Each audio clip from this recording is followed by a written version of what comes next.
ಪ್ರತಿ ವರ್ಷ ಭಾರತದಲ್ಲಿ ತುಂಬಾ ಪ್ರಖ್ಯಾತಿ ಗಳಿಸಿರುವ ಕ್ರಿಕೆಟ್ ಪಂದ್ಯಾವಳಿ ನಡೆಯುತ್ತಿತ್ತು. ಆ ಕ್ರಿಕೆಟ್ ಪಂದ್ಯಾವಳಿಯಲ್ಲಿ 18 ವರ್ಷದಿಂದ ಬೆಂಗಳೂರಿನ ಆರ್ಸಿಬಿ ಎಂಬ ತಂಡವು ಭಾಗವಹಿಸುತ್ತಿತ್ತು.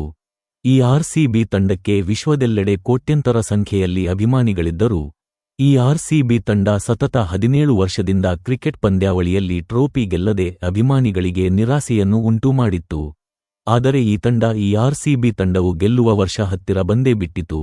ಅದು 2025 ಜೂನ್ 3ನೇ ತಾರೀಕಿನಂದು ಆರ್ಸಿಬಿ ತಂಡವು ಟ್ರೋಫಿಯನ್ನು ಗೆದ್ದು ಬಿಗಿತು. ತನ್ನ ಅಭಿಮಾನಿಗಳ ಉತ್ಸಾಹವನ್ನು ಹೆಚ್ಚು ಮಾಡಿತ್ತು ಹಾಗೂ ಅಭಿಮಾನಿಗಳ ಆಕಾಂಕ್ಷೆ ಮತ್ತು ಅಭಿಮಾನವನ್ನು ಉಳಿಸಿಕೊಂಡಿತ್ತು. ಆದರೆ ಟ್ರೋಫಿ ಗೆದ್ದ ಮರುದಿನ ಅಂದರೆ 2025ನೇ ಜೂನ್ 4ನೇ ತಾರೀಕು ಈ ತಂಡ ವಿಜಯ ಉತ್ಸವವನ್ನು ಆಚರಣೆ ಮಾಡುವಾಗ ಒಂದು ಭಾರತದ ಕ್ರಿಕೆಟ್ ಇತಿಹಾಸದಲ್ಲಿ ಒಂದು ದುರಂತ ನಡೆಯಿತು.